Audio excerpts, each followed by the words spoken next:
আছেন।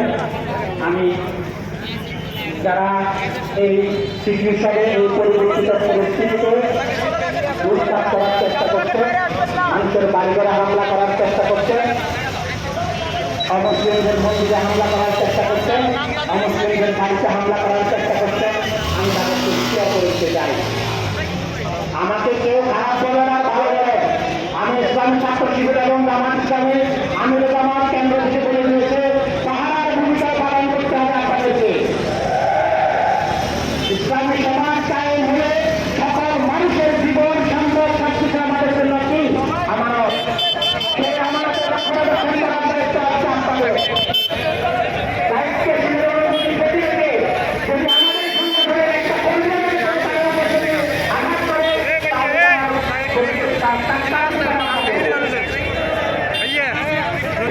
আমাদের জাতীয়তাবাদী দল, ছাত্র দল, যুব দল, শ্রমিক দল সবাইকে আমি আপনার ছাত্র আপনাদের ভোট করেছি, আপনারাও করেছেন। আপনাদের আমাদের বিদ্যালয়ের দেখা আছে নাই, কিন্তু আমার আপনাদের একই করে আপনারা আসেন না। আপনারাও বাড়িতে কোনো ব্যবসা প্রতিষ্ঠানে হামলা করবেন না। আমি অনুরোধ করতেছি এই অনুরোধ যাতে অন্য জায়গায় না যায়, তাহলে আমরা প্রতিরোধ করে দেওয়ার জন্য আমরা আজকে এখান থেকে একটা ইনফরমেশন বলতে চাই। বাংলাদেশের প্রতিদিন সমাজে আমাদের প্রত্যেক মানুষের জন্য নিরাপদ, হিন্দু মুসলিম বৌদ্ধ খ্রিস্টান সবার জন্য নিরাপদ থাকবে। যদি তারা অন্যায় হয়ে থাকে আমরা পরবর্তীতে যখন সরকার গঠিত হবে আইন শৃঙ্খলা রক্ষাকারী বাহিনী আছে, তারা তাদের বিচার করবে। আইনগতভাবে তাদের বিচার হবে, আমরা কেউ আইন হাতে তুলে দিতে পারি না। আমরা চেষ্টা করেছি, আমাদের উপজেলা বলেছেন আমরা চেষ্টা করেছি, আমরা সূত্রদয়টা আমরা তৈরি করে দিই। এখন মাত্র সূত্রদয়, আমরা এখনো শিশিরের ভোরবেলাটুকুর কথা যাতে সকালবেলায় শেয়ার করে আনা যায়। আমরা চাই এই আমাদের উজ্জ্বল আলো পত্রিকায় যে ছাত্ররা আমাদেরকে অবদান শুনেছে, আমি জানাচ্ছি স্বীকার করতে পারি না। আমরা পারেনি ছাত্ররা করে দিয়েছি। এই ছাত্রদেরকে আমরা স্বাগত জানাই, তাদেরকে আমরা অভিনন্দন জানাই, কিন্তু আমরা সব কাজ করেছি এটা মনে করে যদি আমরা তাদেরকে কোনো অন্য দলের অথবা অন্য ধর্মের অথবা অন্য আমার মতামত সেই যদি চাকরি করি তাহলে আমরা রেহাই পাওয়া যায়।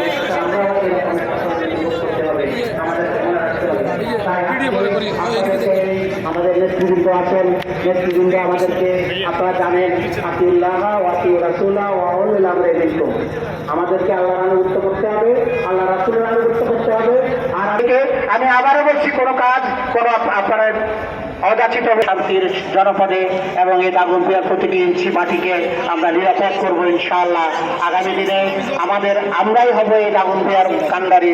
আমাদেরকে সেই সকল মানুষের কাছে পৌঁছতে হবে, সকল মানুষের মন জয় করতে হবে। সবাইকে আমাকে সম্পর্কিত করার জন্য, আমাকে সম্মানিত করার জন্য আপনাদেরকে সহ নেতৃবৃন্দকে আমি ধন্যবাদ জানাই এবং মোবারকবাদ জানাই। আপনাদেরকে কষ্ট করে এখানে উপস্থিত হওয়ার জন্য আবারও আমি মোবারকবাদ জানিয়ে সবার কাছে দোয়া প্রার্থনা করে আমি আপনাদের কাছ থেকে বিদায় নিচ্ছি। আসসালামু আলাইকুম ওয়া রাহমাতুল্লাহি ওয়া বারাকাতুহু।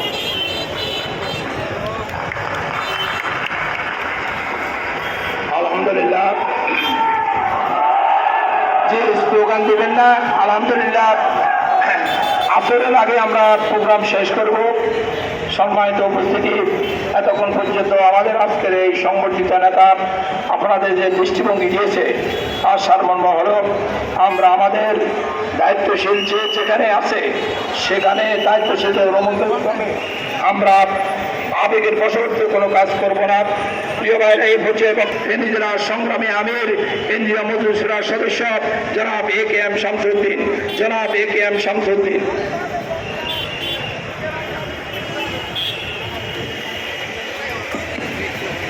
বিসমিল্লাহির রহমানির রহিম। নাহমাদুহু ওয়া নুসাল্লি আলা রাসূলিহিল কারীম, আম্মা বাদ। দাগনভূঞা উপজেলার সম্মানিত বিশিষ্ট ব্যবসায়ী যিনি কারা নির্যাতিত জনাব মেজরউদ্দিন সাহেবের আজকের এই সম্বর্ধনা অনুষ্ঠানের সম্মানিত সভাপতি, সম্মানিত ইসলামী ছাত্র শিবির এবং জামাত ইসলামের নেতৃবৃন্দ, আগত আমার প্রিয় দিনী ভাই সব, আসসালামু আলাইকুম ওয়া রাহমাতুল্লাহি ওয়া বারাকাতুহু।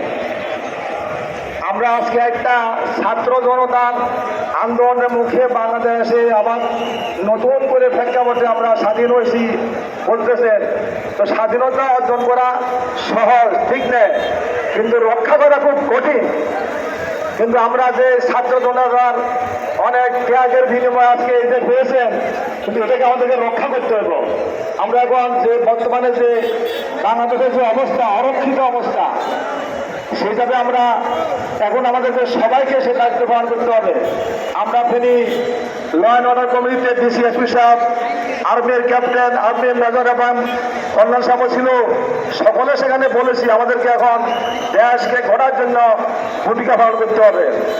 আমি শুরুতে যে যারা এই আন্দোলনে যে সমস্ত ছাত্র জনতা শহীদ হয়েছে, জীবন দিয়েছে, তাদের রুহুর মাগফিরাত কামনা করছি, তাদের পরিবারের প্রতি সমবেদনা কামনা করছি। আজকে তাদের বিনিময়ে আজকে আমরা এখানে আসছেন, কথা বলতেছেন, এবং সেটা বাংলাদেশের মানুষ কল্পনা করে না এইভাবে ছাত্রদের মাধ্যমে এই কাজটা হয়ে যাবে। সম্মানিত উপস্থিতি, আমি কালকে ফেনীতে আমাদের যে মিটিং ছিল সেখানে ব্রাশ ফায়ার করে যারা শহীদ হয়েছে, আমরা ফেনী জেলা জামাতের পক্ষ থেকে প্রত্যেকে আমরা 1 লক্ষ টাকা করে দেবো, এটা আমরা ঘোষণা করেছি। এবং যারা অসুস্থ আছে, এখনো ট্রিটমেন্ট হয় না, সকল ট্রিটমেন্টের বারো আমরা নিয়েছি। ইতিমধ্যে আমরা অনেকের চিকিৎসা দিয়েছি। আমাদের চিকিৎসাধীন একদম গুলিবিদ্ধ অবস্থায় গত পরশু ছিল, মারা গিয়েছে। গতকাল সোনাগাজী ফায়ার হাসপাতাল জানাজা হয়েছে। এই জন্য আমরা আজ সে হিসাবে আমি আজকে যারা এখানে এই আন্দোলনের জন্য এবং আমরা সে 1971 সালে বাংলাদেশ স্বাধীন হয়েছে, যারা মুক্তিযুদ্ধ করেছে ওদেরকে আমরা মাসিক টাকার প্রোগ্রাম দিয়েছে রাষ্ট্রীয়ভাবে। আমি ত্যাগ করে প্রস্তাবকেও আমি আগ্রহ করেছি। আমাদের যারা এই আন্দোলনের ছাত্ররা সেই রয়েছে, তাদের জন্য মাসিক টাকার ব্যবস্থা করতে হবে। আপনি আমাদের গুরু দায়িত্ব রয়েছে, কালকে সুস্পষ্ট অনেক বেশি একজন বলেছে 552 ধারা বিধ্বস্ত হয়েছে। অনেকে সংখ্যালঘু বলে, মাইনরিটি বলে, কিন্তু মাইনরিটি সংখ্যালঘু কোনো শব্দ নাই। হিন্দু, বৌদ্ধ, খ্রিস্টান, মুসলমান সকলে আমরা এই দেশের নাগরিক, ঠিক না? সকলে আমরা ভাই ভাই, সকলের জন্য আমরা একসাথে থাকবো, আমরা একসাথে দেশকে গড়বো। এই জন্য আমাদের সকলকে, সকল ধর্মাবলম্বীদের আমাদের যাবতীয় দায়িত্ব নিতে হবে। ওদের বাড়িঘর, ওদের পূজা মন্দির যা আছে সবগুলা আমাদেরকে দেখতে হবে, রক্ষণাবেক্ষণ করতে হবে। জামাতে ইসলামী ছাত্র শিবিরের সকলরা দায়িত্ব পালন করতে হবে। এবং শহরে সরকারে শুনেছি অনেকে ব্যবসাদের মধ্যে লুট হতেছে, দোকান ভাঙতেছে, বিভিন্ন শহরে বসে আমরা এটা দেখার জন্য সেখানে আমরা কমিটি করেছি। আপনারা দারুলিয়াবাসীর সকল প্রত্যেকটা অঞ্চলে যাতে কোনো ঘটনা না ঘটে সবাই দায়িত্ব পালন করবে, সবাইকে ঐক্যবদ্ধ হয়। ছাত্র জনতা মানুষ যারা আছে সবাইকে ঐক্যবদ্ধ চেষ্টা করতে হবে।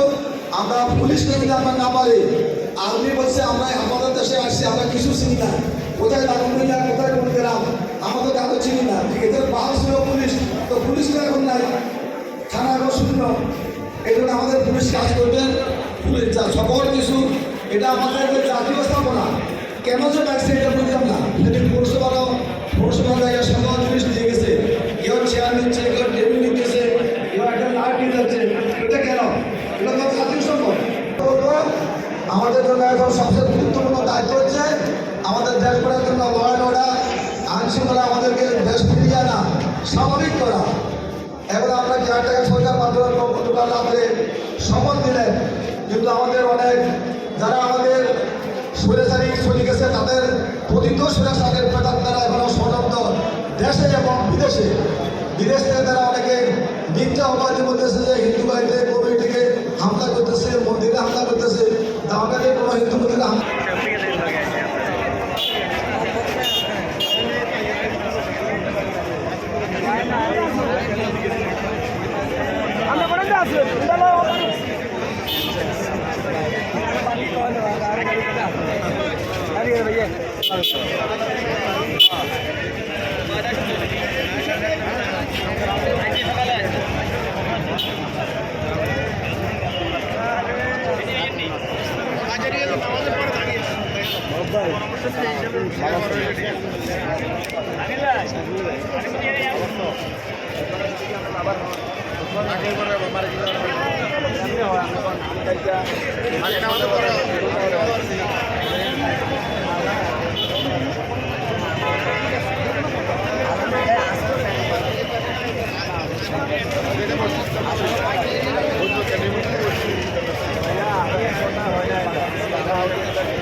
আগে আসানোর জন্য করে বল আনাকে যাবেন নাকি আনাকে যাবেন নাকি আসানোর জন্য করে বলবেন হয়ে গেলাম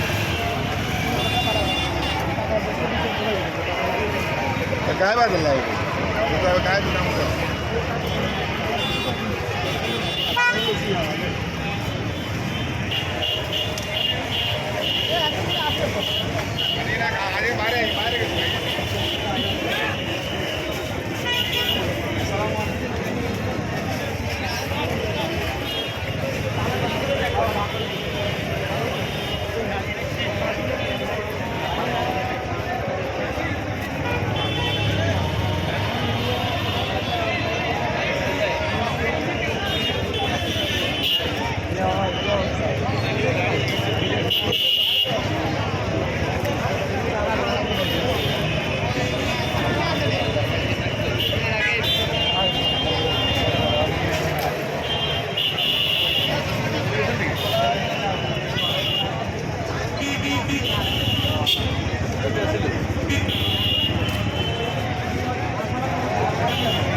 How did they